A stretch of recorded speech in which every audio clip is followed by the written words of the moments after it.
third viewpoint, third perspective, the third perspective emphasized on the human being's ability, human beings' potential, human beings' free will, and their responsibilities for their behavior. So, it treats human beings as humans.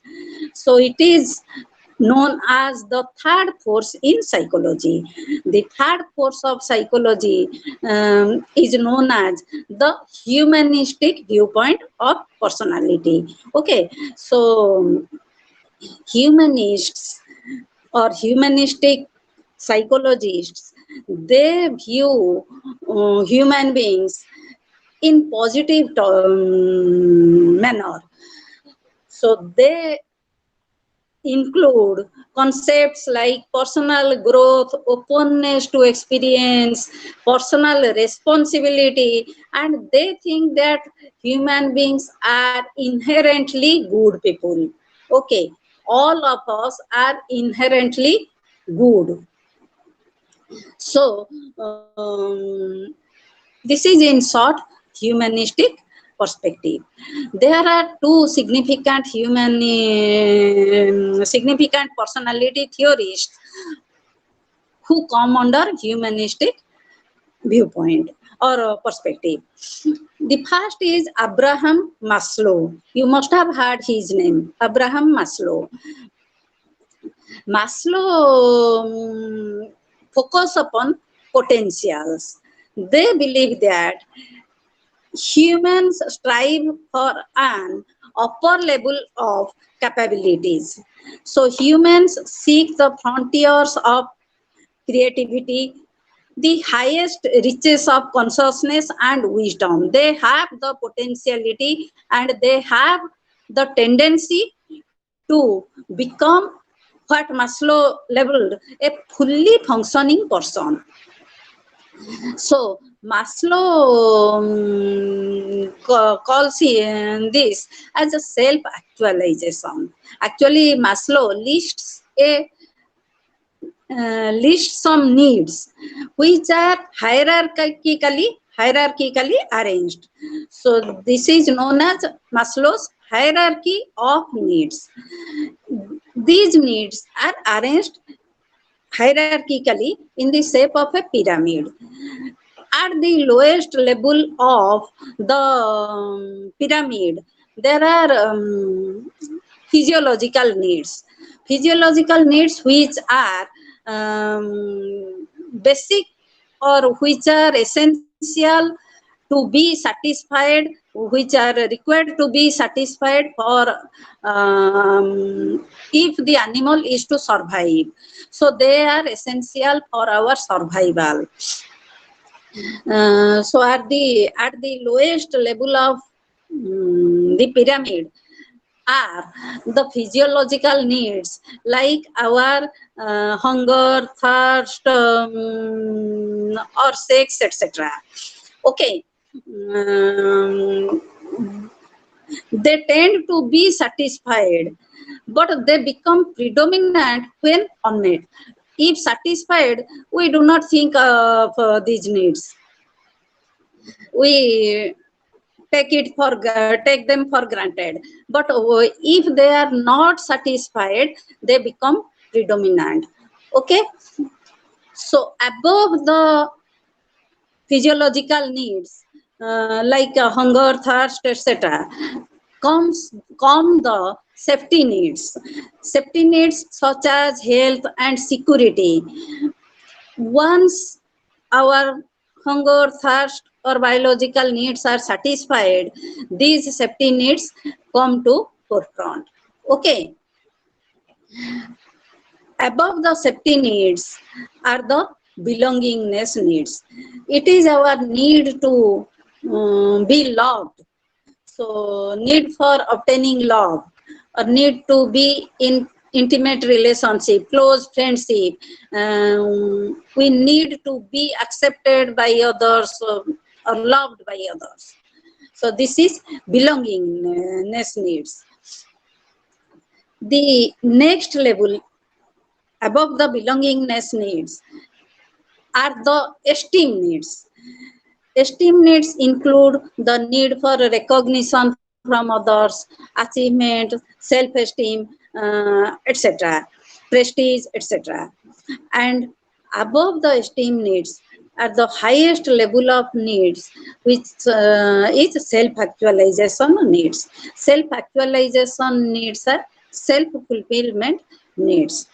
So self-actualization means to become what we can be, to become all what we can be. That is self-actualization, to fulfill all our potentials. And according to Maslow,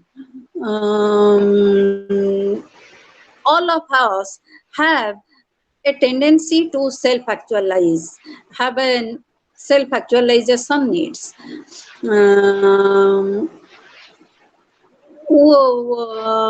Once our lower levels are satisfied, we the higher level needs, they come to forefront and they drive the individual to achieve them, to satisfy them. Okay.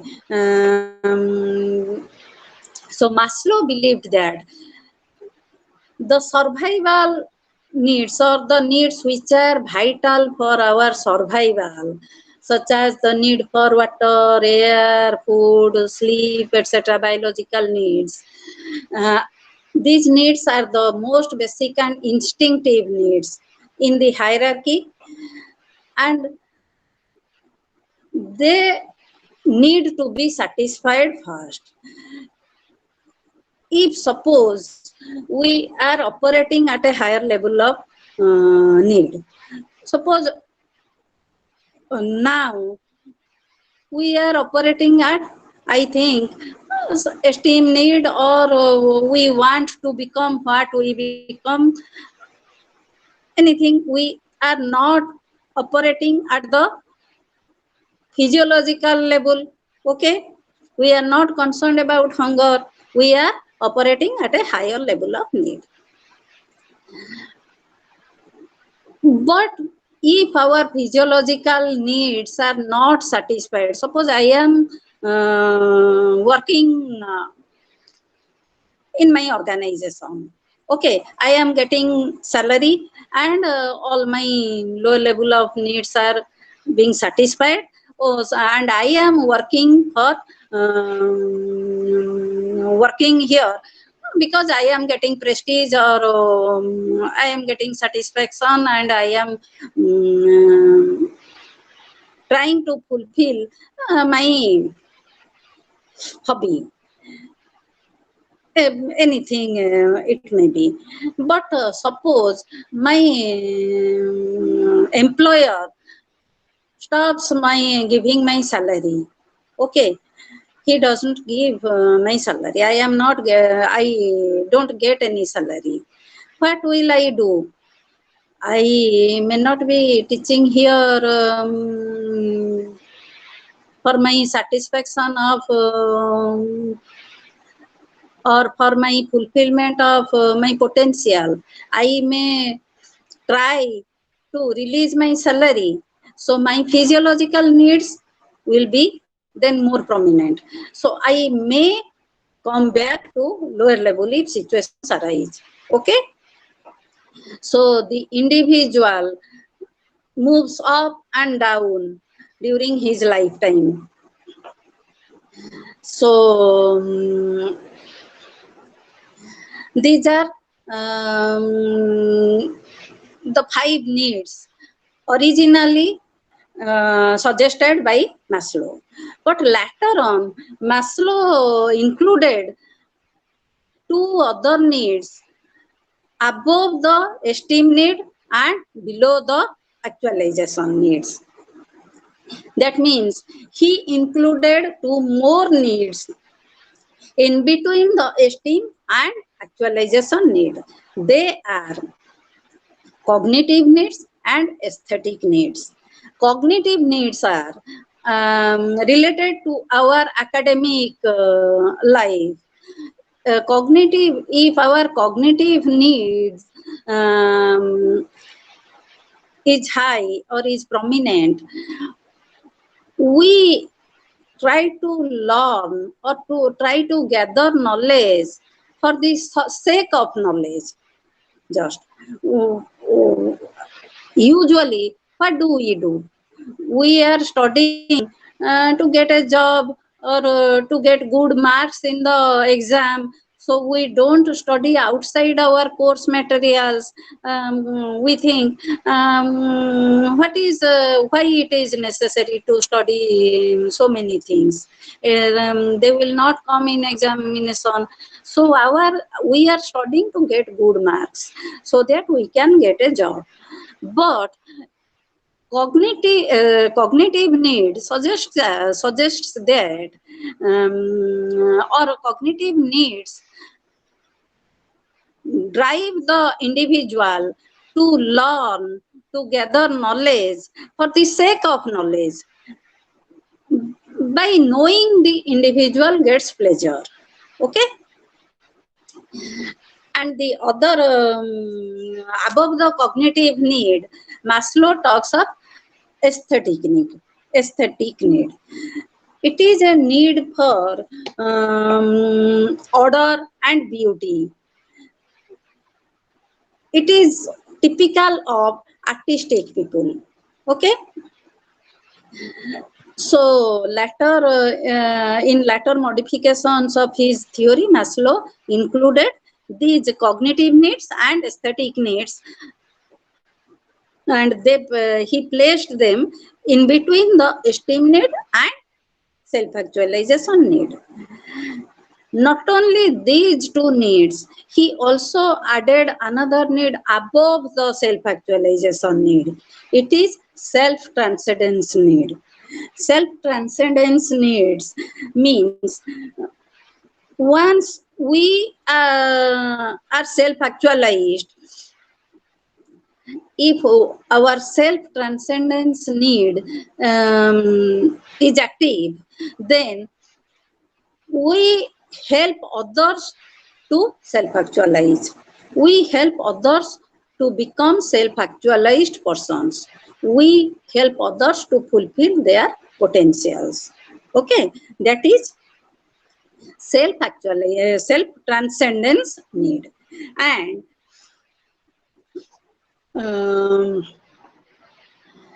according to Maslow, the person. Excuse me, ma'am. Yes. Hello, am I? Hello. Yes. What are you saying? Are you asking something? So, ma'am. Yes, ma'am. Yes. Ask. What are you asking? So, ma'am, in cognitive needs and aesthetic needs, above the esteem needs, which one comes first? Cognitive Either need. the cognitive need or aesthetic need. It is above the esteem need comes the cognitive need. Okay, ma'am. Then comes esteem need. Esteem need is just below the self-actualization need. And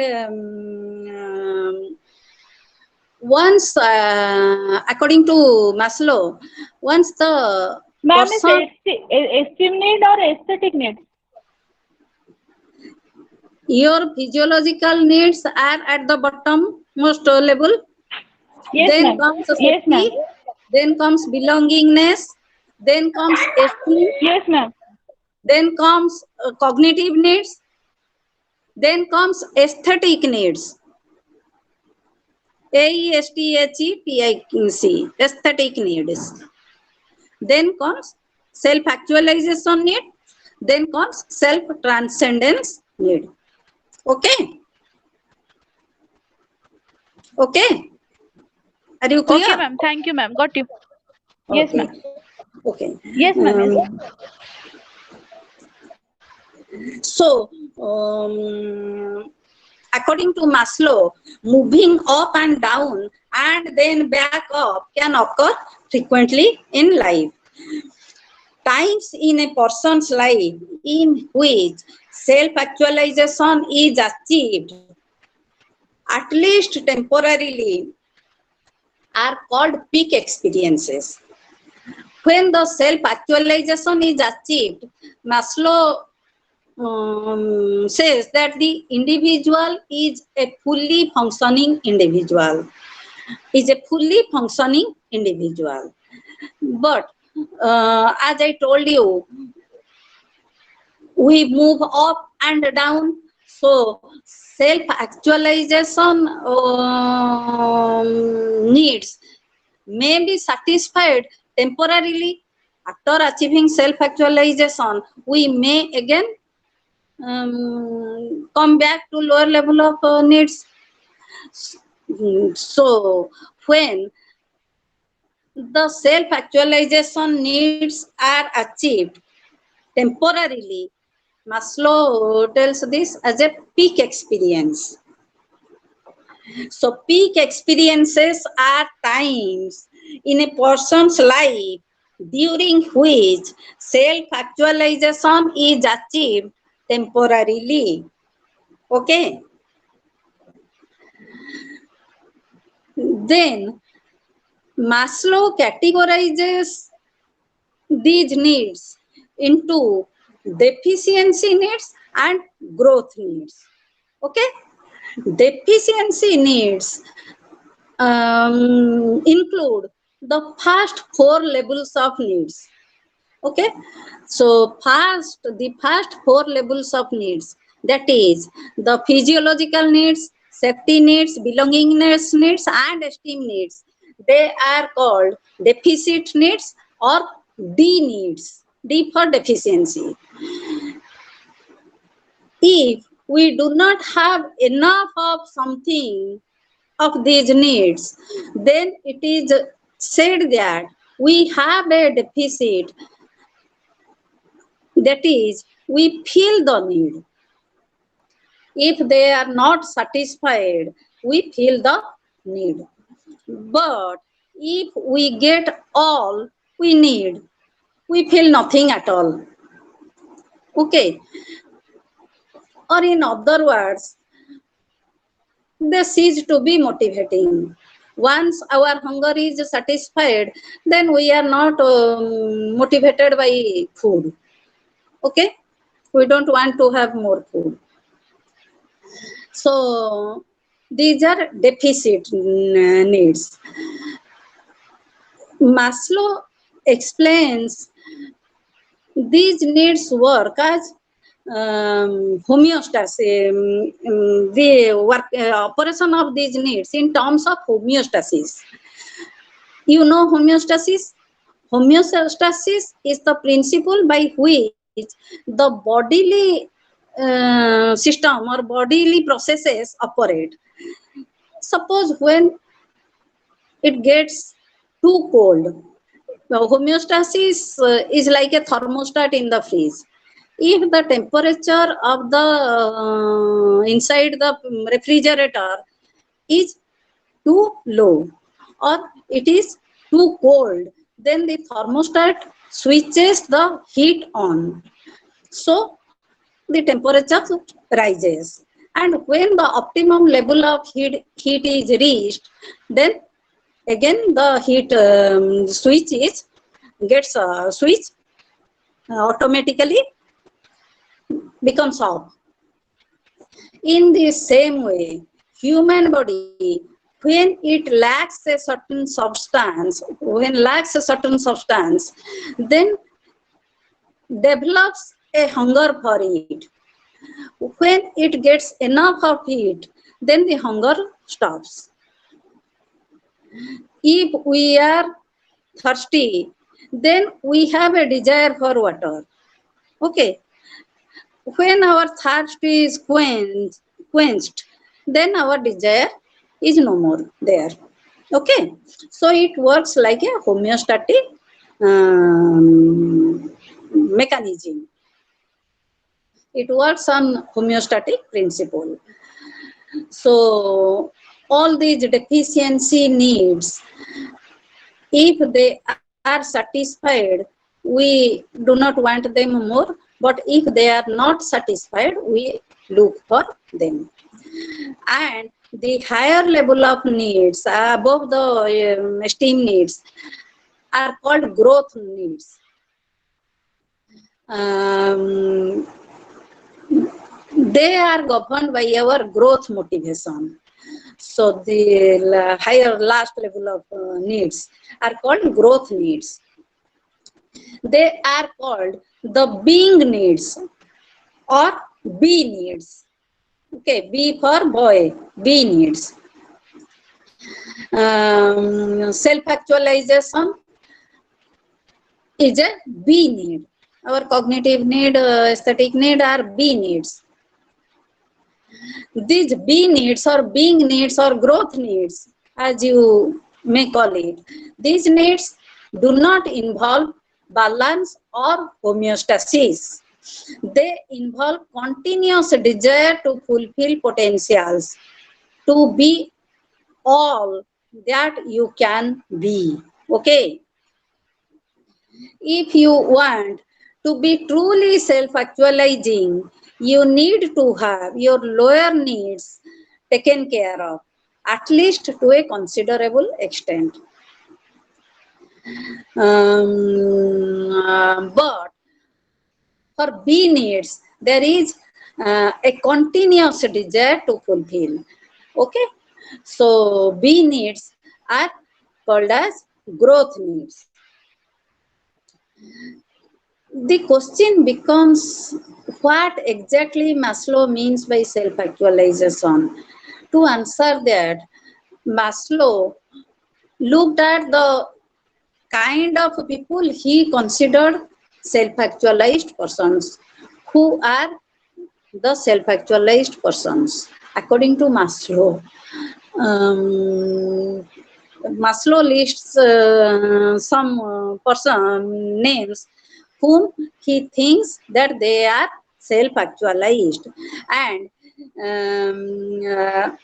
he did a qualitative analysis of their biographies. Those people whom those self-actualized people.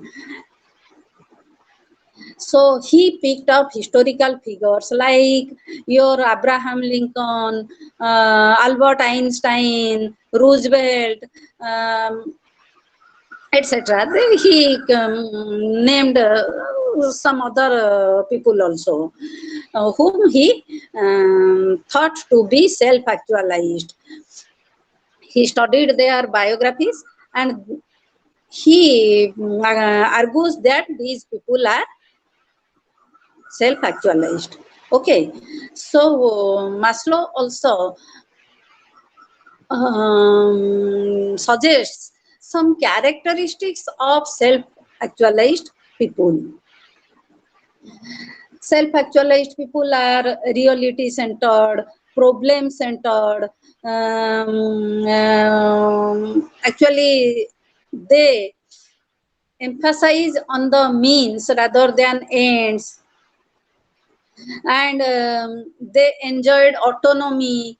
They are independent of physical and social, physiological and social needs. They have an unhostile sense of humor. They accept themselves as well as others, and they are spontaneous, simple, humble, etc. Creative, inventive, original, and they tend to have more peak experiences than an average person. Peak experience, I told you, temporary feeling of self-actualization. Okay.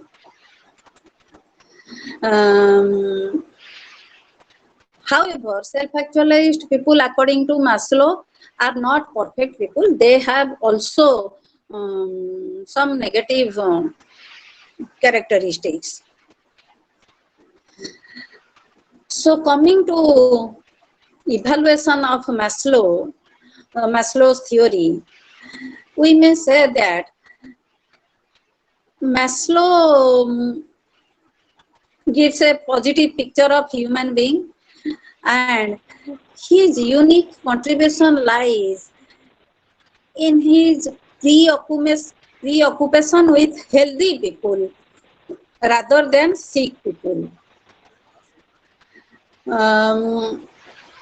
Psychodynamic perspective focus on mentally ill people. So they have more contributions to the field of abnormal psychology. But Maslow talks of healthy people. Okay.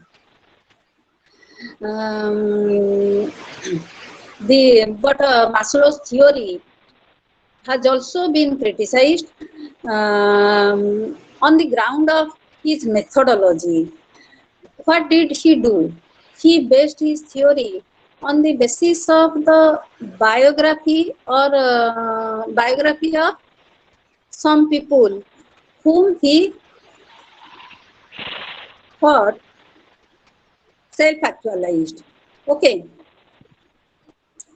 So, Nikki, are you saying something? Ma'am, what is dynamic homeostasis? Dynamic homeostasis. Ma'am, we What are discussed about homeostasis. homeostasis?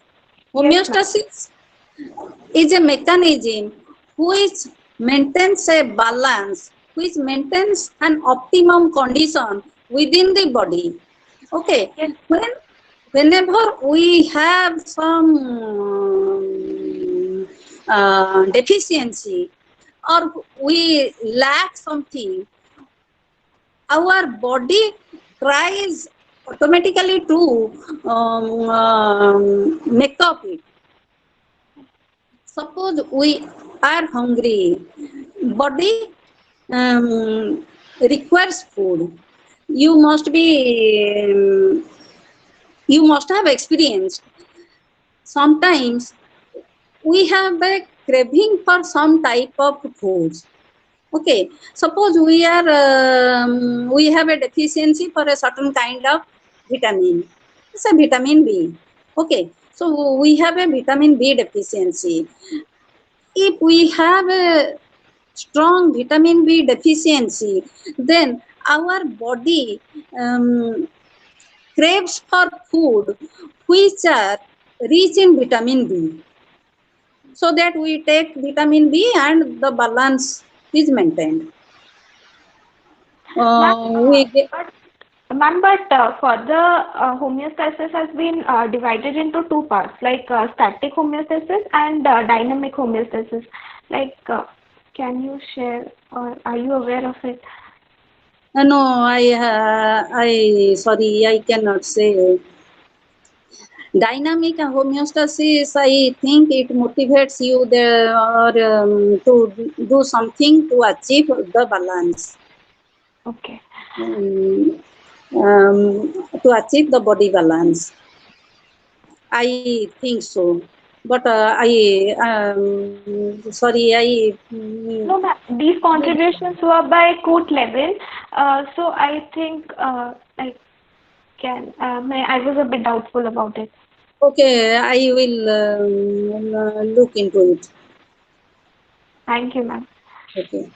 At present I cannot say that. Sorry. No, ma'am, it's okay. Okay. So Maslow's theory has also been criticized on the grounds of methodology, and Maslow limits self-actualization to be achieved only by 2% of the human species. So most of us, according to Maslow, cannot achieve or do not achieve this. Um,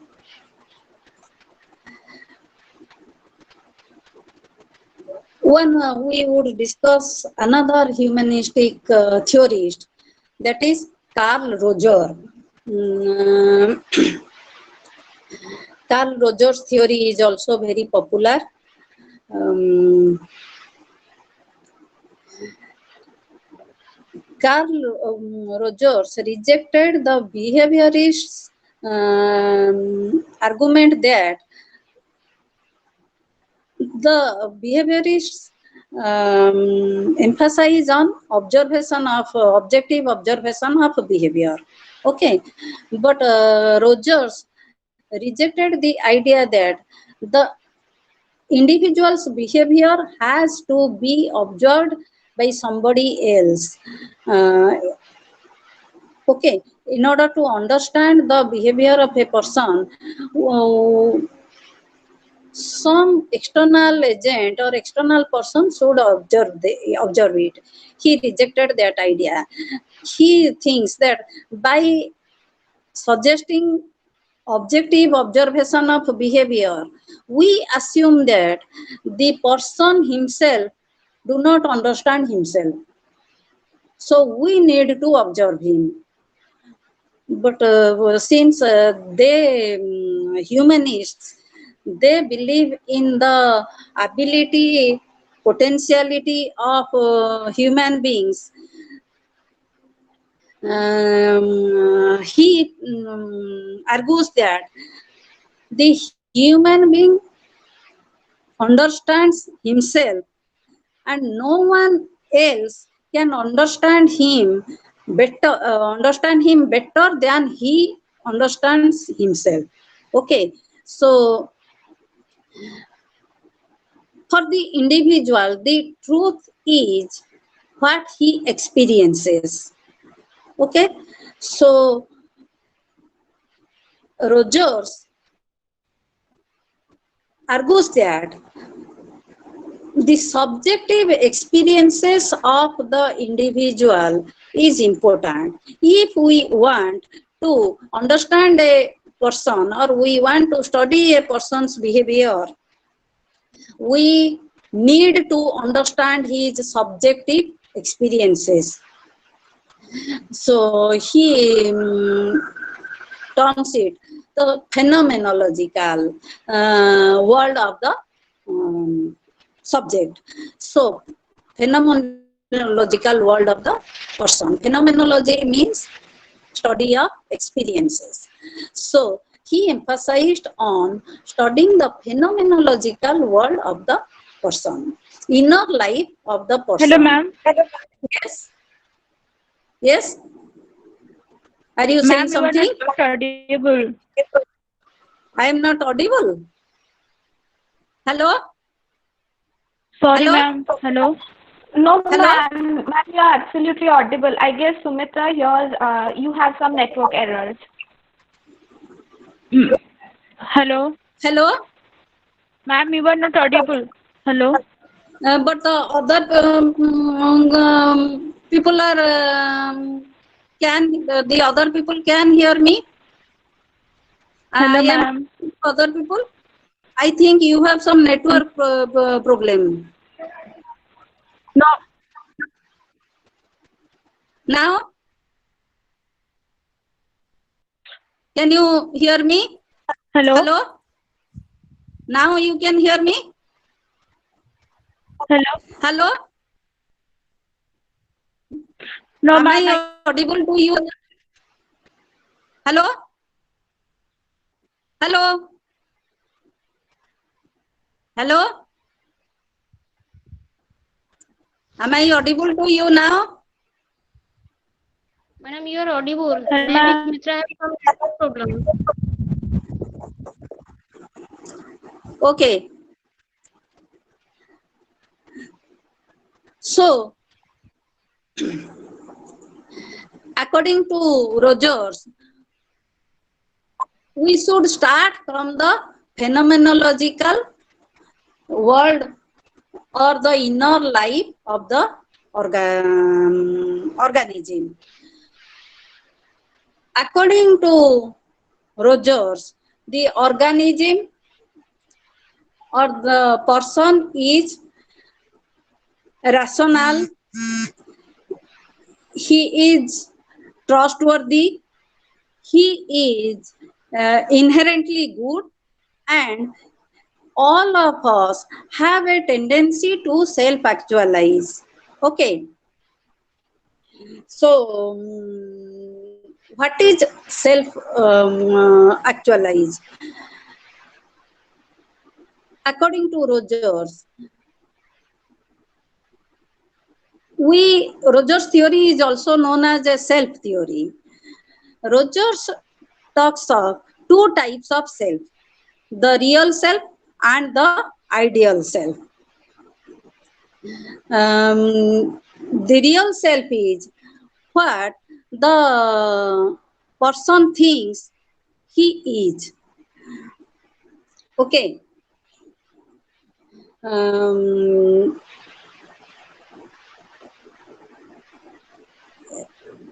So real self is the self concept of the person. From where the self concept comes, as the child grows, he begins to differentiate between I and me from the rest of the world. So he tries to differentiate, and gradually he forms an understanding of himself, or he forms a concept of himself or herself. His understanding depends on the other important people in his life. So, self concept is an individual's set of beliefs, knowledge, and feelings about himself. It is the image of oneself that develops from interactions with significant people in his or her life. Okay? Self concept focuses on the part of the self that are accessible to consciousness. Rogers rejected the idea that we should study the unconscious part of the personality, because according to Rogers, unconscious part can never be studied. So we should not bother about it. We should focus our study on only the conscious part of the personality, conscious part of the self concept. So self concept develops from our interaction with the others in our life.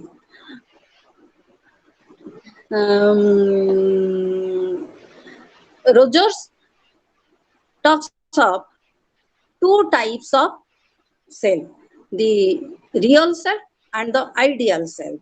The real self is one's perception of his actual characteristics, traits, and abilities, what he thinks he is. Okay? So, his perception of himself is his real self. And what is ideal self? Ideal self is what the person thinks he should be, or what he likes to be. So ideal self is what he likes to be, or what he likes to achieve, what he should be, or what he would like to be. That is his ideal self. The ideal self also primarily comes from important, significant persons in one's life, most often the parents. Okay. Rogers believed that when the real self and the ideal self are very close or similar to each other, people feel competent and capable. Okay. When this real self and ideal self, they overlap, there is a overlapping of real self and ideal self, people feel confident, competent, and they can achieve self-actualization. In fact, if the gap between the real self and the ideal self is large, there is a huge gap between the real self and the ideal self, then the person suffers from anxiety and neurotic behavior. So happy people have a much smaller discrepancy between the real self and the ideal self. So Rogers suggested a method to know the real self and the ideal self of the person. This method is known as Q-sort method. Q, English letter. Q-sort, S-O-R-T, Q-sort method. In this method, what he does, he piles up several cards on. Excuse me, ma'am. Yes, yes. Are you saying something? Can you please repeat that method? Q-sort method. Q-sort method. Q means English letter Q. So Okay, ma'am. Q-sort method involves the person to organize some cards. There are a pile of cards on which on each card a statement is written, like I am friendly, I am anxious, I help people, like this. Mm. I am tensed most of the time, and the person is asked to arrange these cards. First, he is asked to select the card which is most descriptive of his nature or of his personality. The card which is the most appropriately describes his behavior. Then the next appropriate card is arranged. Like this, the cards are arranged. And like this, another pile of cards which contains statements like I would like to be friendly, I would like to be creative, or I would like to be good in mathematics, or I should be a good writer, etc. And likewise, the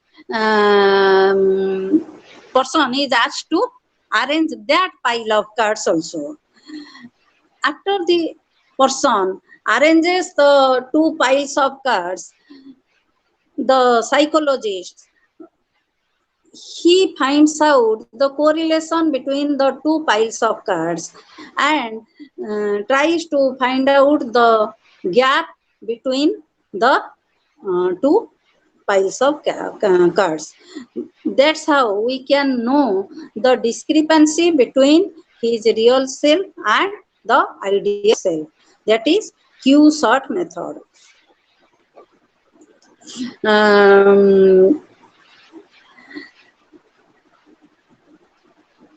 Rogers believe that if we get unconditional positive regard, then the gap between real self and ideal self can be decreased. Okay. What is unconditional positive regard? What happens most of the time? Our parents Ma'am, can impose. I say something?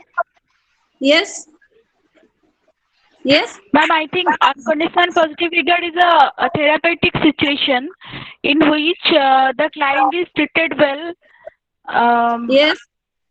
You are right. This is also used in therapeutic situations, but the therapeutic method is based on his idea, his theory of personality. Okay, Okay, you ma'am. are right.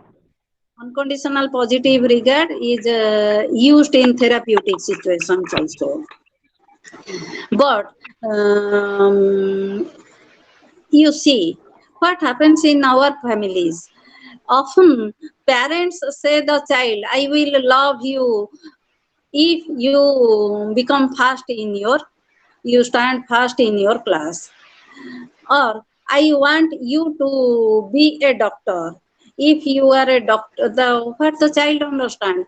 If I am unable to become a doctor, then my parents will be unhappy. They will not love me.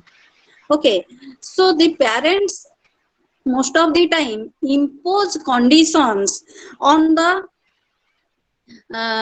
conditions about the behavior of the children, um, so that they for loving them, for accepting them.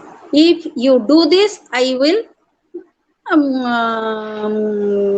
love you, or I will give you something, or I will accept you, etc. So conditions are imposed upon the child.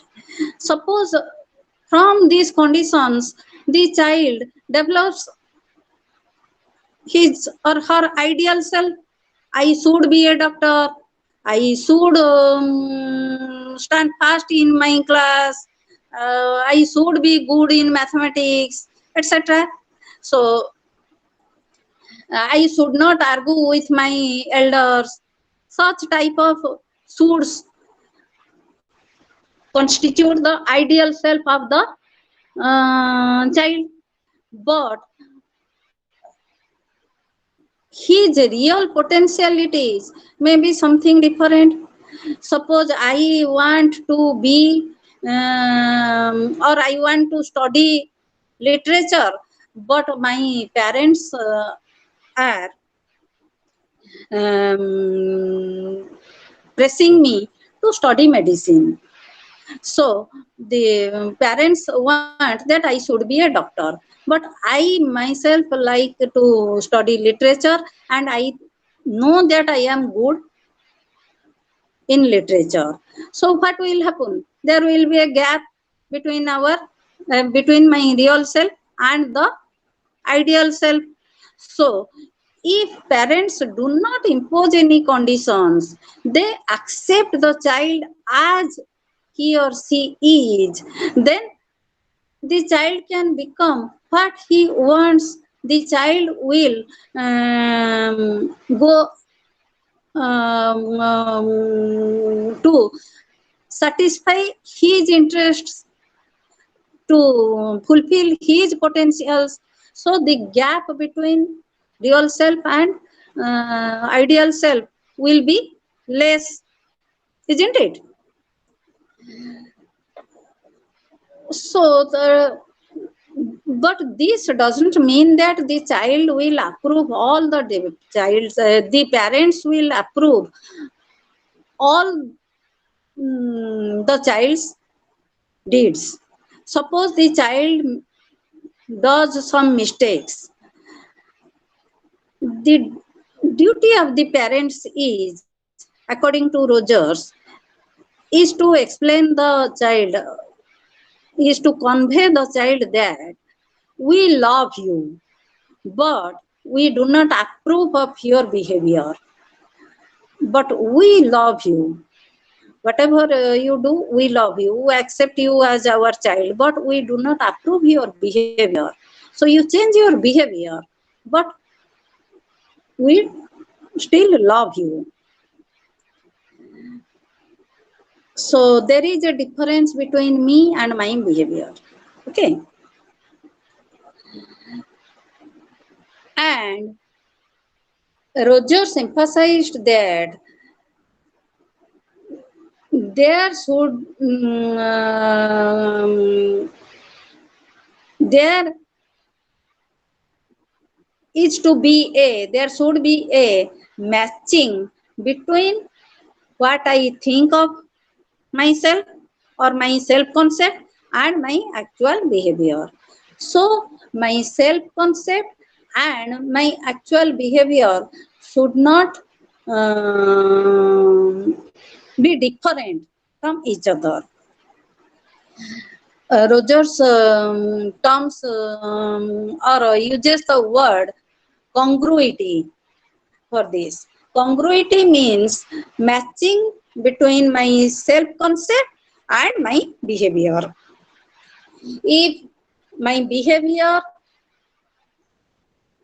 is according to my self concept, then I am congruous, and if my behavior contradicts my self concept, I am incongruous. When my behavior doesn't match my self concept, then it is likely that I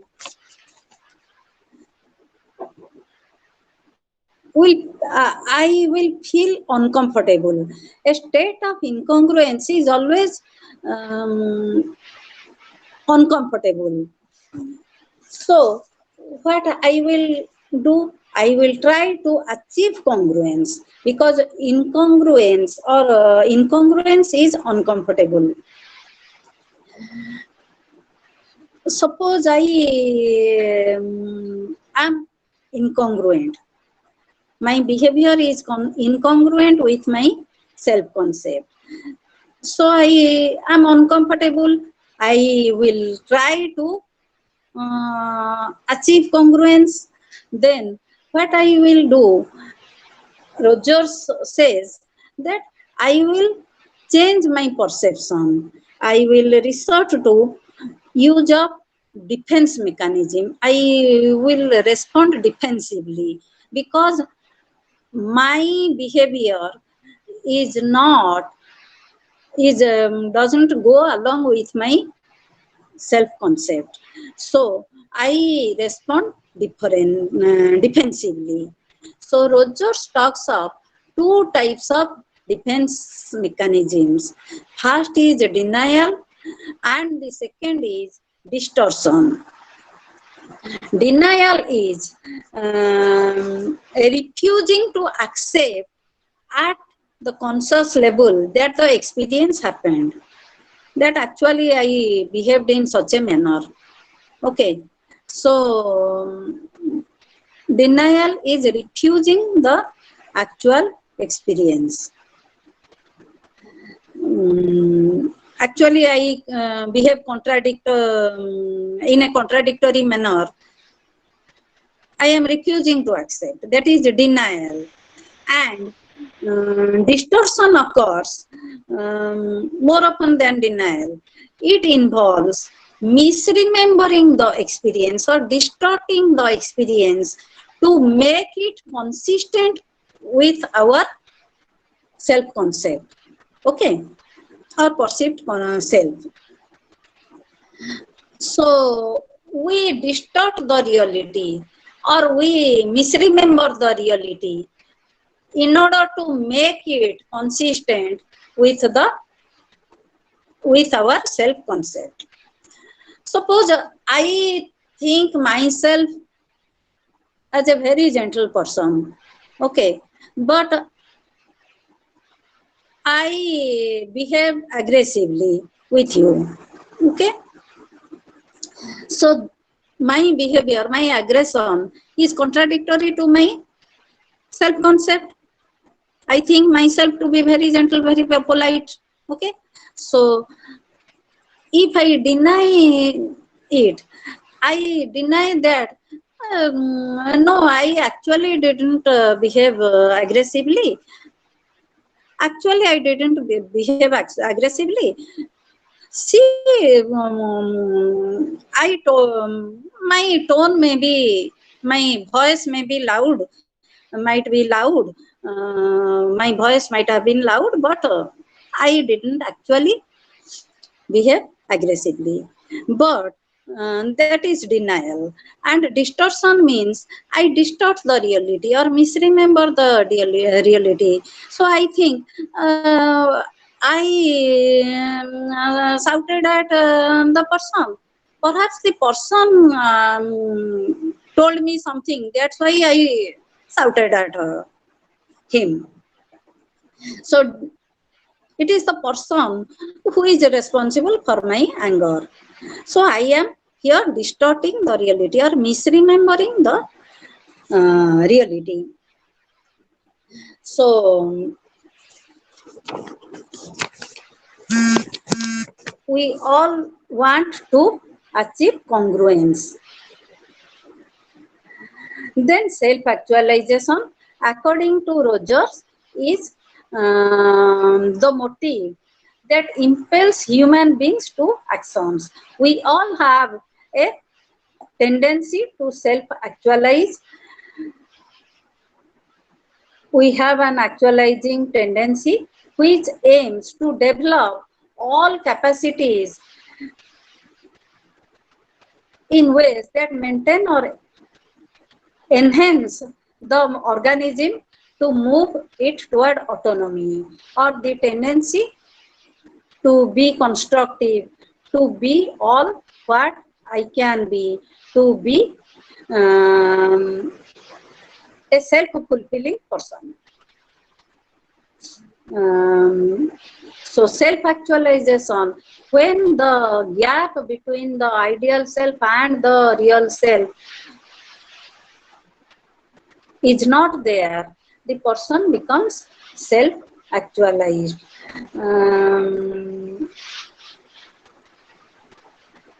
So development of self, uh, to explain how does the self develops, I have already asked you. With our interaction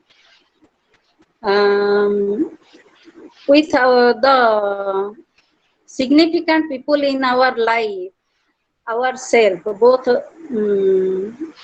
real self and ideal self emerge. So Rogers doesn't suggest a stage theory of personality development like Freud or Erikson or Sullivan.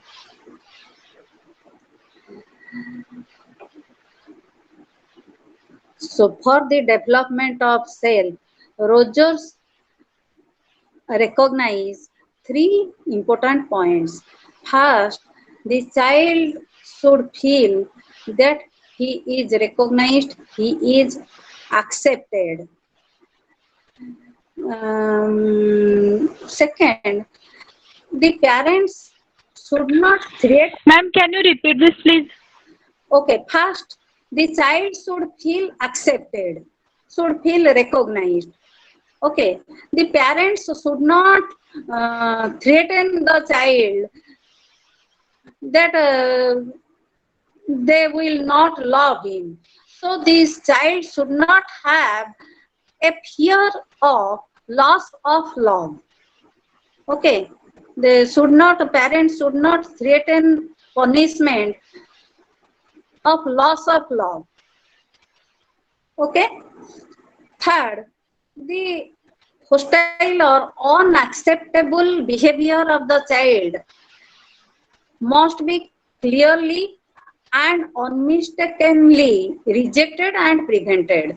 The parents should clearly explain that this behavior is unacceptable, but you are accepted. Okay? That is crucial. You are accepted. We will always love you. We will always accept you. But your behavior is unacceptable and it is to be changed. We reject your behavior. Okay? So, for the healthy, for the development of... Ma'am, what was the Yes. second one? Second one, they should not threaten the child with the punishment of loss of love. If you do something, do this, I will not love you.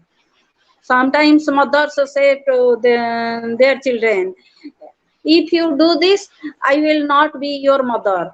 I will bring some other child. I will adopt some other child. I will not be your mother. You must have experienced in your families also. We threaten the child. If you do such things, or if you do this, I will do this. I will go away. I will leave you. Have you not heard such type of comments on the parts of the parents? I think it is Yes, ma'am. Yes, ma'am. parents say, I will be very happy with you if you are a doctor. So they are imposing conditions. If you do this, then only I will love you. If you don't do this, I will not love you. So the parents should not do it. Okay. But this doesn't mean that we will accept the child's, the parents should accept the child's unacceptable behavior. Okay. So how to evaluate Rogers? Rogers has a positive view of human nature. Um, his theory of personality has wide applicability in counseling and psychotherapy. So Rogers suggested his therapeutic methods, which first it was known as non-directive therapy. Then the therapy was known as client-centered therapy. Now it is known as person-centered approach. Okay. So Rogers' person-centered approach is very popular, and its effectiveness it is also has also been reported. So studies also report the effectiveness of person-centered therapy. You actually, you are correct. You were saying that unconditional positive regard is used in person-centered therapy. So person-centered therapy is is based on three things: unconditional positive regard, empathy, and genuineness. These are the characteristics of the therapist or counselor, on which the success of the therapy depends. However, Rogers has also been criticized. Why? Rogers has it is criticized that Rogers' theory is a philosophical view. It is more a philosophical view than a formal, concrete psychological theory. It is very difficult. Critics say that it is very difficult to test it scientifically.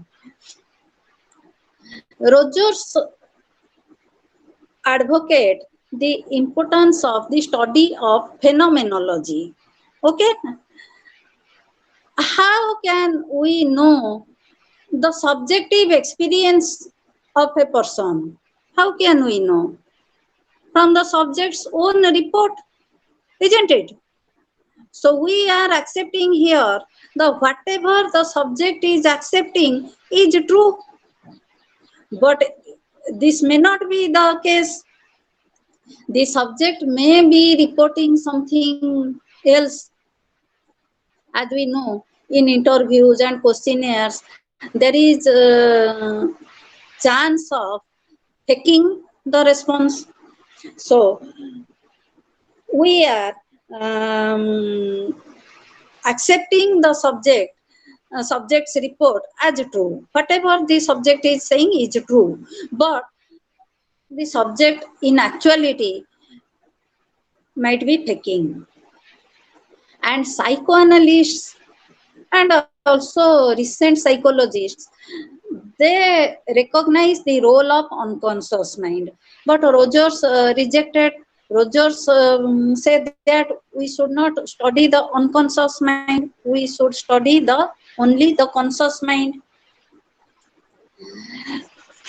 And behaviorists say that self-actualization is a very it is defined it is not defined clearly, since we cannot operationalize self actualization. According to Rogers, it is difficult to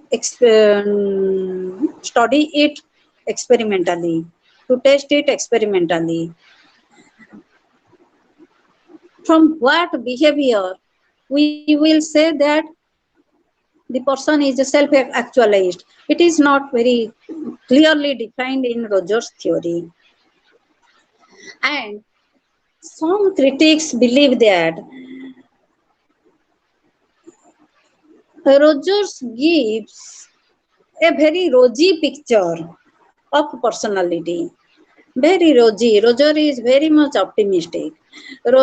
Because Rogers believe that human beings are inherently good. They have a tendency to grow.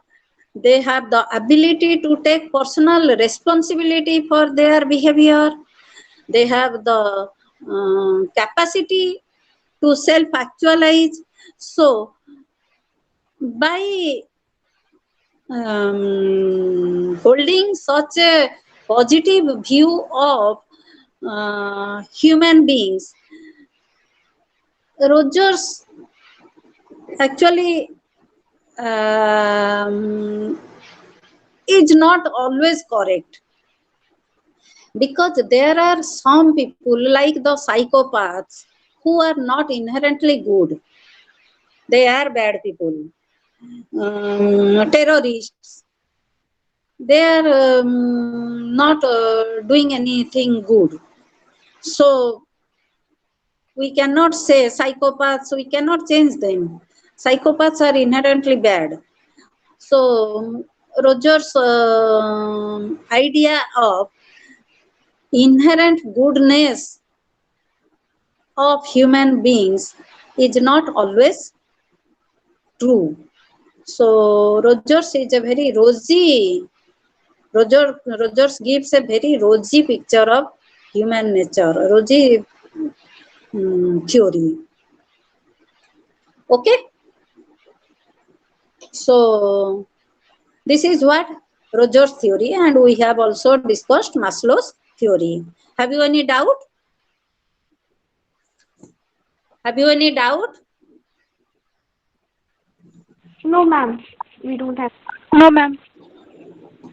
Okay, so let us discuss personality assessment.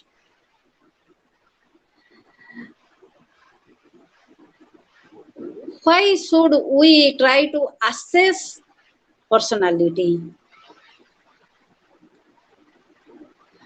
By studying personality, we are saying that each person is unique. Okay, so we are assuming that people are different from each other, people are distinct from each other in terms of their traits, motives, values, temperaments, etc., interests, etc. So they are different from each other. If they are different, their individual differences need to be measured. because it is required for counseling, for the personality assessment is required for in therapeutic situations, in counseling situations, in your organizational settings, when the employer is going to employ you, then he may be interested in knowing what type of personality you have, whether you will be fitting to the organization or not. So personality assessment is necessary. There are several methods of personality assessment. We will discuss it, but going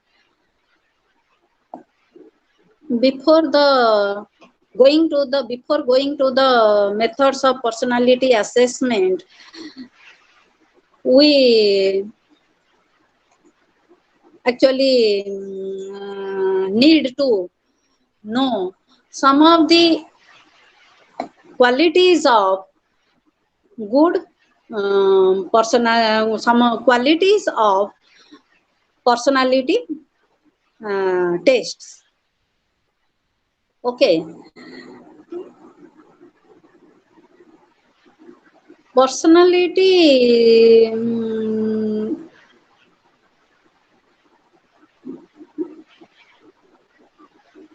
measurement instruments. So measurement instruments should have some qualities. First, they should be standardized. There should be a norm. They should be reliable and they should be valid. Let us discuss them. What is a test?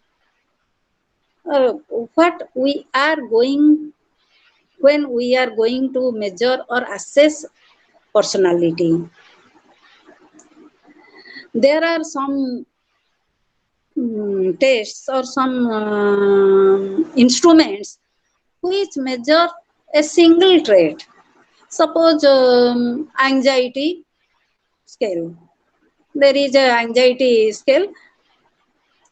We are trying to measure the anxiety level of the person. So it is a single trait measure. There are also some instruments which measure several traits or several dimensions of personalities. Suppose our 16 personality factor. It is a multi-trait measurement. We are measuring the personality along 16 different traits, source traits, in fact. But when we are going to suppose measure the personality anxiety of the person, what we are doing, we are asking some questions which we think the behavior, asking about the behavior of the individual, which we think it is relevant to anxiety. Okay, anxious behavior. The behavior is relevant to anxious behavior. So we are asking a sample of behavior. Sample of behavior. Then we are trying to score the responses. Okay. But in order to compare the scores of different people, in order to measure the individual differences, suppose I give an anxiety scale to all of you. All of you different from each other in terms of your anxiety level. Okay. If I am interested to compare you or to interpret you, you are high on anxiety or you are low on anxiety, what should we do? We should adopt a uniform procedure of administration to all of you. So I should ask the same question to all of you. I should use the same wording when I am testing all of you. I should give same time to all of you. If ever I am giving time limit, all of you should be tested in similar conditions. Otherwise, testing conditions may change your response, may change your performance. Suppose some of you are sitting in a AC room and the room is very comfortable. You may be honestly giving your answers honestly.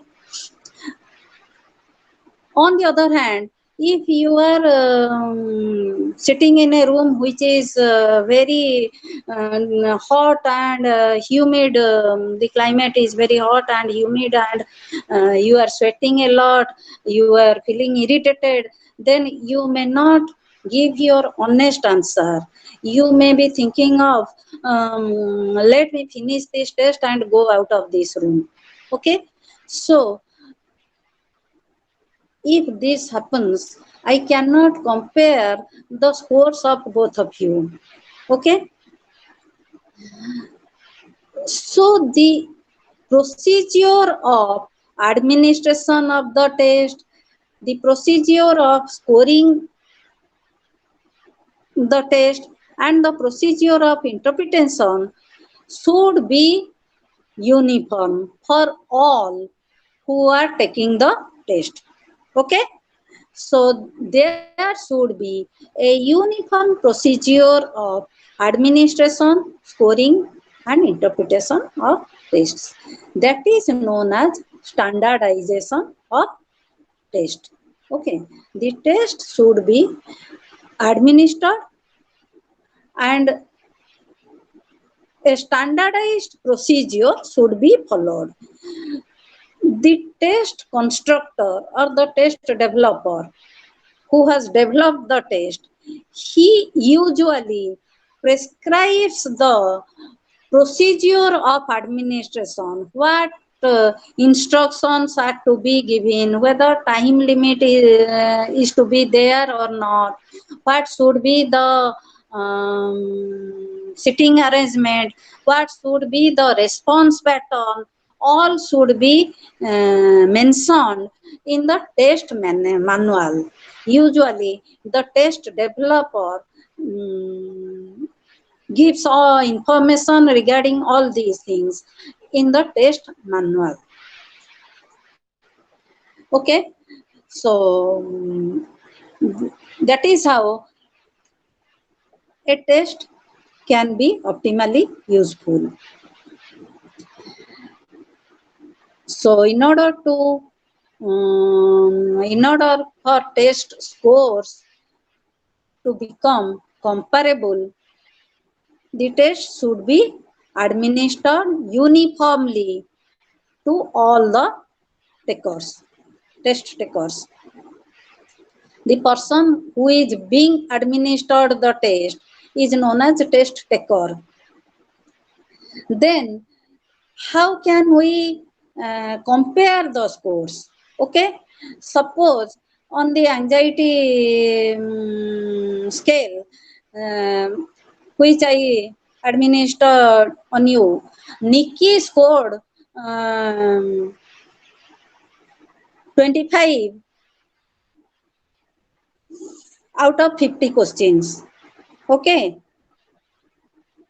how can I interpret it?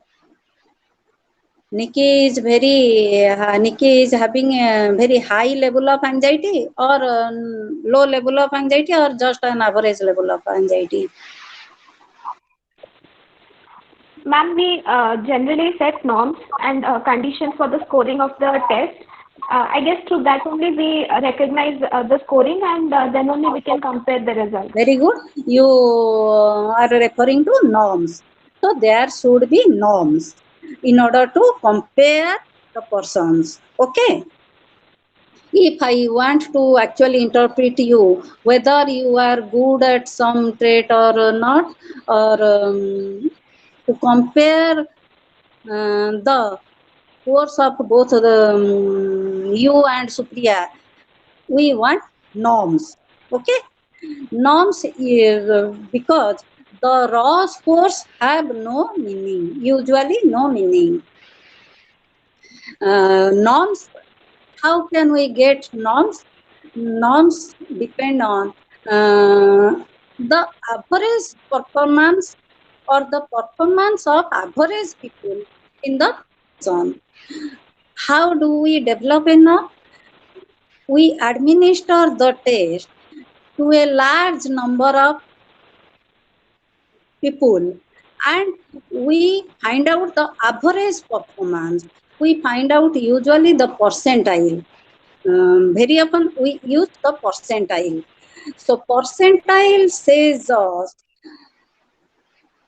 how many, what percentage of people in the population will score below you.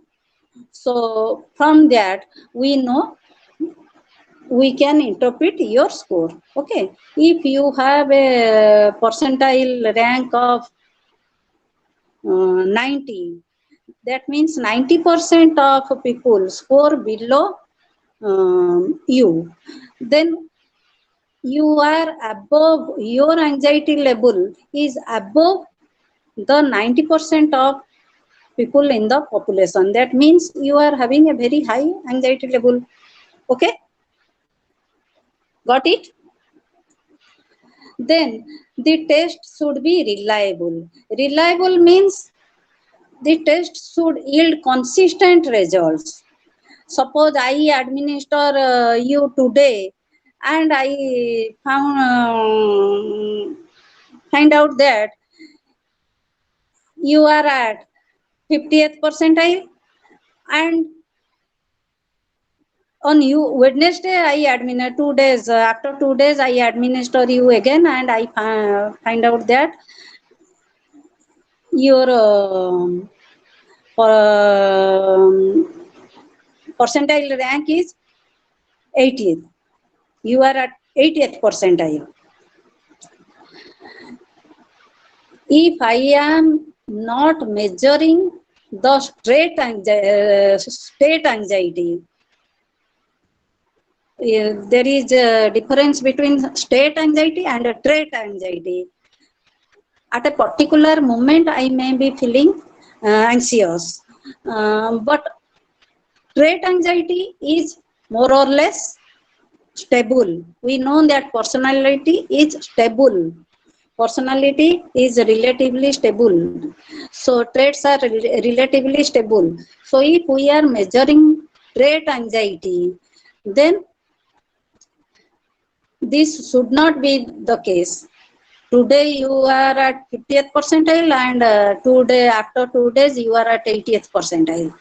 Okay, that means the test is not. But ma'am, but Yes. a person varies from time to time. We change with situation and we change with time. A person who is, a person's personality 1 year before and after is quite different. So we cannot say that. I mean, it varies with time. So how can we say that? Yes, you are right. It varies from situation to situation. But what is a trait? Trait is a relatively permanent disposition, permanent characteristic. Okay. Yes, So yes, ma'am. if we are measuring, that's why I told you, if I am measuring trait anxiety, I am not measuring state anxiety, which depends on a particular state of mind. At this particular state, your anxiety level may not be so high. but when you are going to appear an examination or appear in an interview, your anxiety level may be very high. That is a state anxiety. Okay, got Yes, it? ma'am. Yes, ma'am. But trait anxiety is more or less permanent. Excuse me, ma'am. Yes, yes, you are saying something. So, ma'am, how can we measure the state anxiety? Sorry, trait anxiety of a person when he is Trait also in the state anxiety? there are scales. So there is a scale, state, trait, anxiety, inventory. Spielberger, a psychologist, Spielberger, he has developed a scale, state, trait, anxiety, inventory. This test gives two scores, one for your state anxiety, one for your trait anxiety. Okay, so your state anxiety may Okay. be different if you are tested in different on the different days, but trait anxiety should not, it need not be exactly the same, but it should be within a range. The variation should be within a range. The variation should not be very high. Okay, got it? So, ma'am, generally when we are taking the test of some people's, they are usually in anxiety. I mean, I can give you the example of our practicals, like we are going to some children Yes. to survey them or to say, give them some questionnaires. They are already anxious about that. So how can we conduct the test, whether that may be anxiety test or something else? Yes, you are right. Suppose you are going to test the mathematical ability, arithmetic ability of a child. Okay. So you are going to the school and telling the children that, telling the students that, students, I am going to test you and know your arithmetic ability. Okay. Yes, you are right. The children must be experiencing some amount of anxiety. Okay, but so the score which you got is a mixture of the child's arithmetic ability and the child's anxiety. Okay, Okay, are ma'am. you saying okay? So there is always a concept of true score and error score. Suppose we are measuring a trait, there is always some error, and the errors may vary. True score, we do not know actually the true score. The whatever we get, the observed score is true score plus the error score. Okay, so we cannot completely eliminate the error score. We cannot completely eliminate the errors. There will be some errors, but test administrators, they take steps to minimize the error. Okay. Okay, ma'am. Mm. The errors can also be minimized by standardizing the test. If we administer an uniform procedure for all the subjects, all the test takers, we assume that the anxiety level is same, more or less same for all. Okay. Of course, there are some personality differences. Some people are more anxious than others. Some people take the test more seriously than others. So we cannot eliminate the errors completely. Okay. So there will be some amount of error, Okay, which ma'am. Thank you. due to which we will not get exactly the same score on two different occasions. The scores will differ, but it will be within a limit. Um, this difference we say standard error of measurement. When we are measuring a particular ability or a particular trait, along with the trait we are measuring several other factors. So that is that those other factors, they contribute to the variation in the score. So that is known as standard error of measurement. Standard error of measurement is also a measurement of reliability of the test. There are reliability means consistency, whether the test results are consistent or not. When the same test is administered on different occasions, or the two identical forms of the test are used to the same individual, or the test is administered by two different people, two different examiners are there, the test scores should not vary much. Okay, that is reliability.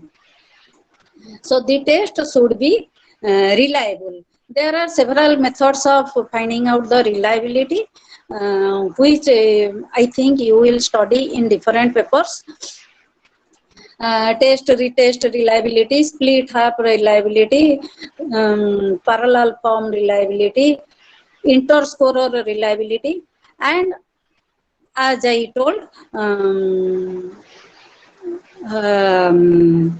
subject standard error of measurement is also, if the standard error of measurement is less, the test is more reliable. Okay. Then the test should yield consistent result. There is no doubt about it. Again, another concept is validity. The test should measure what it intends to measure, what the test should measure.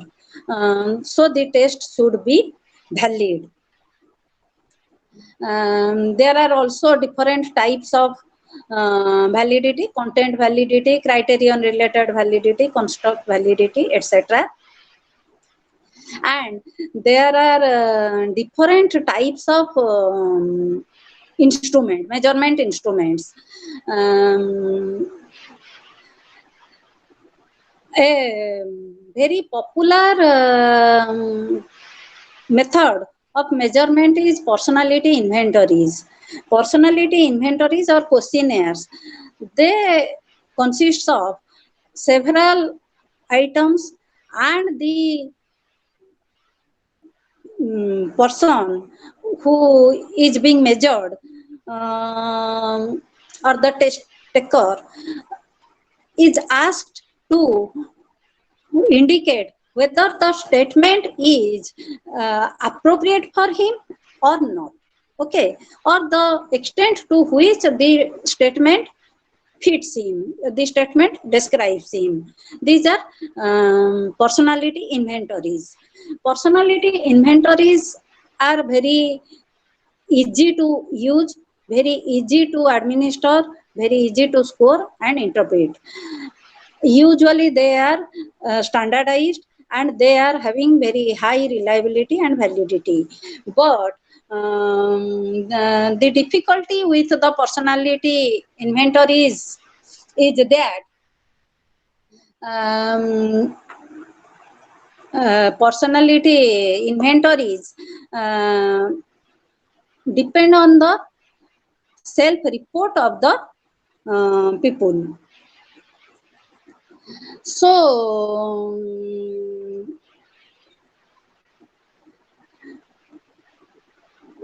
we assume that whatever the person is reporting is true, but the person may be faking. Person, there is possibility that the person is not saying the truth. Suppose the person may be reporting himself in a socially desirable manner. So there is social desirability effect. We all want to look good, to present a good picture of ourselves. So there is a social desirability effect. And another difficulty with the questionnaires is that the problem of acquiescence. Acquiescence means people have a tendency, some people are yes sayers. They have a tendency to respond in a particular manner. Some people are yes sayers. Whatever you ask to them, they will say yes. They will answer yes. On the other hand, some people are also naysayers. They will respond with a no. So in that case, we may not get a true score, true picture of their personality, true measure of their personality. So to take care of this acquiescence measure, some items are negatively worded. Okay. Another method of personality measurement is projective techniques. In projective methods, what is done? Some ambiguous stimulus is presented and no definite answer is there. People give different responses. Why it is believed that since the stimulus is ambiguous, its meaning for different individuals is different. So people will respond to them according to their own interpretation. So according to their own inner understanding, inner personality, inner qualities. Why they are called projective techniques? It is as if the test taker is projecting his or her inner qualities onto the stimulus which is presented. Okay, which is ambiguous. So in projective tests, since we do not have definite right or wrong response and we do not know by giving what response we would look more desirable socially, we give our honest answer. It is likely that we will give our honest answer and social desirability effect will be minimum. But what is the problem with projective techniques is that they are very difficult to interpret. So a great deal of expertise is required to administer and score and interpret the projective tests. It is difficult, and the reliability and validity level of projective techniques, projective tests are usually less. Okay. Another technique is that observation technique. We can observe the behavior of people and Ma'am, although the reliability and validity of projective techniques are very less, but it's being used widely. I mean, yes, so yes, how can we say that like it's not reliable, but it's being used very widely? yes. Actually, among the personality tests, the Rorschach-Inkler test, which is a projective test, is widely used, very widely used. Yes, ma'am. all In of, clinical conditions, it's very widely used. And at the same time, this thematic apperception test, that is also very widely used. So, ma'am, how can we say, if it is widely used, how can we say that it is not reliable? the reliability is low. Reliability is low. Okay. The test is But not ET has 0.48% reliability. as. Yes, yes, you are saying something. 9%. Yes, you are saying something. Are you saying something? Okay, reliability is not as high as the standardized tests, questionnaires like 16 PF or your NEO PIR. They Ma'am, are highly reliable. ma'am, but in those things, it's like we cannot say that the subject is, I mean, the introspective report. I mean, we cannot completely rely on the subject's opinion that he or she is saying the truth in case of personality questionnaires, but still they have a very high reliability. Yes. Whereas in this projective techniques, we can rely that yes, I mean it reveals about the unconscious motives of the subject, but still we why should we say that it's not reliable or it has a low reliability? It depends on your unconscious motives. So your interpretation depends on your inner states.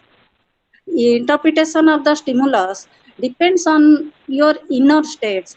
So you respond to the picture. Suppose I am administering Rorschach test to you on two different occasions. Okay, you respond to the same picture differently since the pictures are ambiguous. It is not having any meaning, actual meaning. You are interpreting it according to your internal state. Okay, Okay. so your internal states are different in different occasions. Yes. That's why the error, standard error of measurement is high. Mm.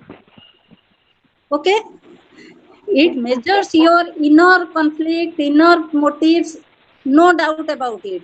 At the same time, standard error of measurement is also high because inner states are different in on different occasions.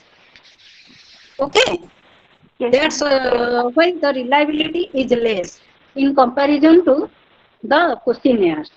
The questionnaires you can fake, but you know directly, you can understand the meaning of the questions. Yes, ma'am. So you answer in a definite manner. Yes, Okay. ma'am. Yes, ma'am. So the reliability is less. Another method of measurement is observing the behavior of the person. Okay, by observing the behavior of a person we can know about his nature or his personality. There are some situational tests. Situational tests are we expose the person to a situation which is very close to a real life situation, and we try to study or measure his behavior.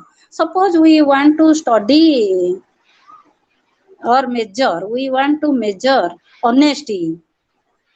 Of a honesty is a personality trait. Honesty level of a person, we are exposing the person to a situation where there is scope to be dishonest, and we observe whether the person is behaving in a honest manner or not. We can measure it. So these are situational tests, and we can also directly observe the behavior. But with observation method, or observation method, there is the chance of the observer being biased. The observer may not observe the subject, observe the person objectively. He may add his own interpretation to the subject's behavior. So there is the chance of observer's bias, and observation method may not all. So observation is very time taking. It is a very time taking process. Suppose I am going to observe a particular behavior,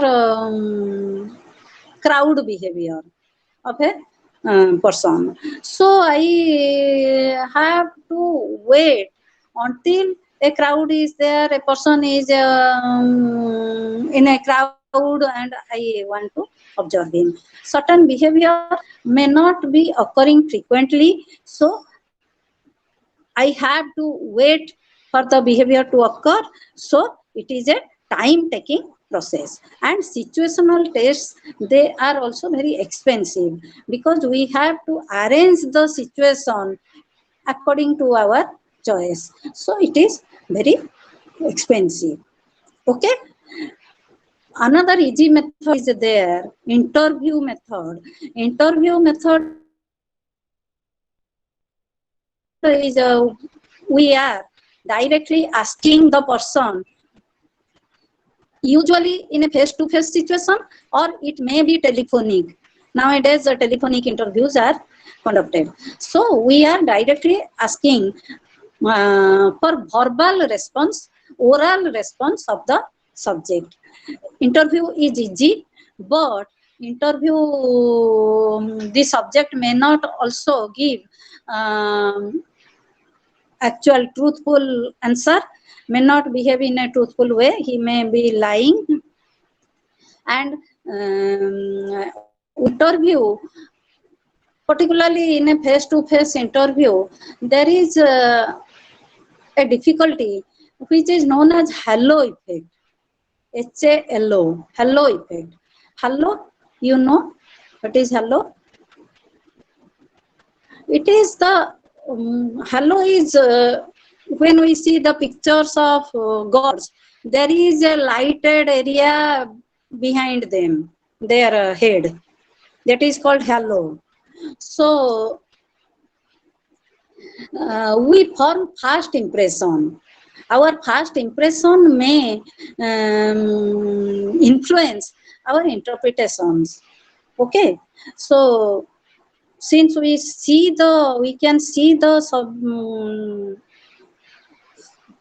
person interviewee, particularly in face-to-face interview, we very quickly we develop our impressions, and our impressions influence our interpretations. Okay, so these are some of the methods of personality measurements, and there are examples of good inventories and good personal projective tests, etc. Okay, I think we should stop now. Do you have any doubt? Do you have any doubt?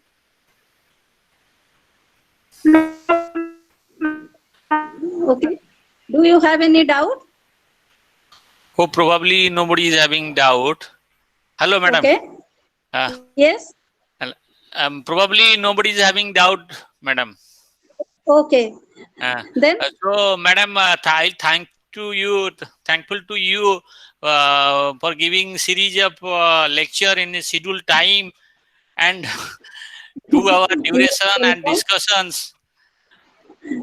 Let us thanks for your report and in this scenario. Actually, madam, ଆପଣ ବହୁତ patience ଅଛି ମୁଁ ଦେଖିଲି ଯେ 2 ଘଣ୍ଟା ଏବଂ proper time and you are in proper punctuality and within time also you are ready to deliver the lecture. That's a great for all of us. Thank you, madam. ଡେରିରେ ଆରମ୍ଭ ହେଇଥିଲା ତେଣୁ ଟିକେ ଟାଇମ ଏକ୍ସିଡ କରିଗଲା ସାର୍। ହଁ ହଁ ତଥାପି କିଛି ପ୍ରୋବ୍ଲେମ ନାହିଁ, it's a no problem. The ପିଲାମାନେ ଡିସ୍କସନ ହେଲେ they will get something that is the important for us. କାହିଁକି ଆଉ ନା ମ୍ୟାଡାମ ଯେହେତୁ ଶେଷ ଦିନ ମୁଁ ଚାହିଁଲି ବରଂ ସାରି ଦବା ବୋଲି। ଆଜ୍ଞା ଆଜ୍ଞା ଆପଣଙ୍କର ତ ଆ ପରେ ଆଉ ଗୋଟେ ଅଛି, ବର୍ତ୍ତମାନ ମୌସୁମୀ ମ୍ୟାଡାମଙ୍କର ନେକ୍ସଟ ଅଛି ହଁ ନେକ୍ସଟ 4 ଦିନ, ତାପରେ ଆପଣଙ୍କର ଅଛି। ଆପଣଙ୍କୁ ତ ସିଡ୍ୟୁଲ ଟା ମୁଁ ମ୍ୟାଡାମ ପଠେଇଥିଲି। ହଁ ସାର୍ ସିଡ୍ୟୁଲ ଟା ପଠେଇଥିଲେ, କିନ୍ତୁ ଗୋଟେ ଡିଫିକଲ୍ଟି ହଉଛି ଆପଣଙ୍କର ଟାଇମ ଟା ଯୋଉ 10ଟା ରୁ 12ଟା ହଉଛି। ଆଜ୍ଞା ବର୍ତ୍ତମାନ ଆମର ଆପଣଙ୍କର ବି ପାଇ ଯାଇଥିବେ ଅର୍ଡର 17 ତାରିଖ ପରଠୁ ଆମକୁ ଯିବାକୁ ପଡିବ। ଆଜ୍ଞା ଆଜ୍ଞା ହଁ ତେଣୁ ଆପଣଙ୍କର ଟାଇମ ଟା କେବେ କହିଲେ ସେଇ ଟାଇମ ଅନୁସାରେ ମୁଁ କରିଦେବି। ଏଇ ସମୟ ବର୍ତ୍ତମାନ ତ ଆଉ ଏଇ ଟାଇମ ଟା ସୁବିଧା ଥିଲା 10ଟା ରୁ 12ଟା।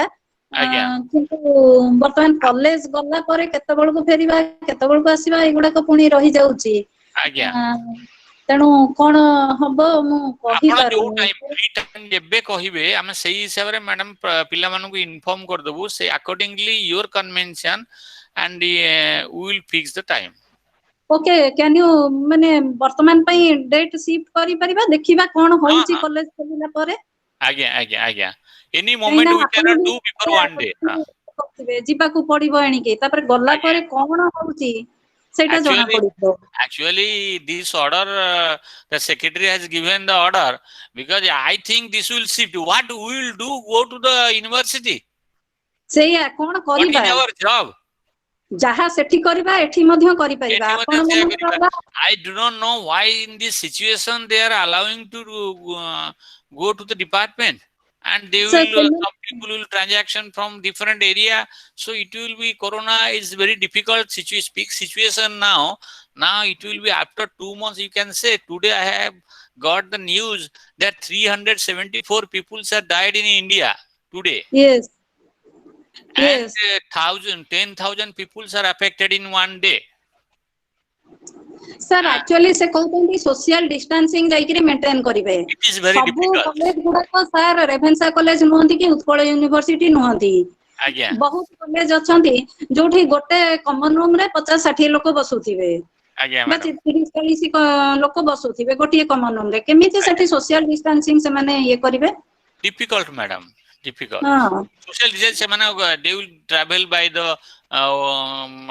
public vehicle, and they will ମାନେ attach with the some Exactly. other people, they will come, so it will because you see now the situation is whatever you want to do in online you Yes. cannot do in the university. If students will not reach to the university, what we can do it? ସେଇଆ ବର୍ତ୍ତମାନ ଆମେ student ମାନଙ୍କୁ ତାଙ୍କର ଯୋଉ thesis ଫେସିସ୍ online guide କରୁଛୁ। everything we ଆମର have to be ଏଇ online. କଥା କରୁଛୁ। ଆଉ ତାପରେ ନିଜର ରିସର୍ଚ୍ଚ ପାଇଁ ଇଏ କରିବାକୁ ହେଲେ ଆମେ ପର୍ଟିକୁଲାରଲି ସୋସିଆଲ ସାଇନ୍ସ ଲୋକମାନେ ଆମେ ତ ଲୋକଙ୍କ ପାଖକୁ ଯାଇପାରିବୁନି, ଆମେ ଡାଟା କେମିତି କଲେକ୍ଟ କରିବୁ? Data collection is difficult, madam. ସେଇଆ I think, madam, I think in this year, I think 1 year will be academic will be held, will be back. ପୁରା ହଁ Uh, I think ବର୍ତ୍ତମାନ ତ ପରୀକ୍ଷା that's why they have given, and again people will complain because due to the that holiday time, people will not go to the court. Okay, otherwise ହଁ people will go to the court ready because court is holidays now is continuing. So ହଁ I think it will be shifted. ସେଇଆ Uh, କଣ ହଉଛି ଦେଖାଯାଉ। ତେଣୁ ବର୍ତ୍ତମାନ college madam, ଗଲା ପରେ ଜଣା ପଡିବ, again, ତାପରେ as per your schedule time, we will communicate the students students, okay learners. ହଁ Thank you, madam. Tomorrow I will inform you, or you can inform me or message me that what is your time after 1 or 2 days. କାଲି Then ତ we can fix the 17 time. ପରେ ଆମେ 18 ତାରିଖ ଯିବା ନା, କାଲି ତ ଛୁଟି ଥିବ ଆଜ୍ଞା ଆଜ୍ଞା କଲେ ରଜ ଯୋଗୁରୁ ଆଜ୍ଞା ଆଜ୍ଞା ତାପରେ ଗଲା ପରେ କଣ କହୁଛନ୍ତି ଆମର ଏଚଓଡି ମାନେ କଣ କହୁଛନ୍ତି କେତେବେଳେ ଆଜ୍ଞା ଆସିବାକୁ କଣ କରିବାକୁ? ଆଜ୍ଞା ଆକ୍ଚୁଆଲି ଆମେ ଆଜି ପର୍ଯ୍ୟନ୍ତ ବି ଯାଉଥିଲୁ ଇଏ କରିକିରି ରୋଷ୍ଟର କରିକି ଡ୍ୟୁଟି ହଁ କରୁଛୁ। ଆଜ୍ଞା ସମସ୍ତେ ଯାଇକିରି ଚୁପଚାପ ଖାଲି ବସିବା ସେଠି ବି ଆବଶ୍ୟକ ନାହିଁ ନା କିଛି। ପିଲା ନ ଆସିଲେ ମ୍ୟାଡାମ କୌଣସି ତ କାମ ହେଇପାରିବନି ନା। ହଁ ସେଇଆ Neither you can teach nor will do the research. ହଁ It's a difficult time. ଏଇ Okay, ଯୋଉ ଅର୍ଡର ତ ସେକ୍ରେଟାରୀ କରିଛନ୍ତି କାହିଁକି କରିଛନ୍ତି କଣ ଭାବିଲେ ମାନେ ଚୁପଚାପ ବସିକିରି ମାଗଣାରେ ଦରମା ମାଗଣାରେ ପଇସା ପଇସା ନଉଛନ୍ତି maybe that may be. କାହିଁ But ଖାଲିଟାରେ ବସିଛନ୍ତି ଘରେ if a person want to busy or create work, the person can do always busy. Exactly Always busy, madam. Actually, for me, I can say I am busy from morning to 9 to 11. ହଁ Now we have project, we have students, we have an also viva, and something is going on. ସବୁ We have to create the ଚାଲି job. ହଁ We have to create ourselves, create a job to ହଁ busy the and use the time in proper way. ହଁ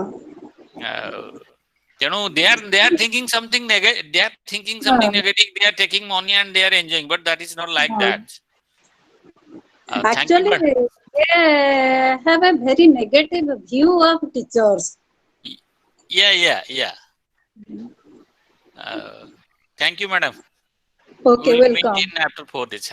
Thank you. Okay, thank you. Thank you all. Thank you all. Thank you, ma'am. Thank you. Have a good day. Thank you, sir. Thank you. Wish you happy Raja.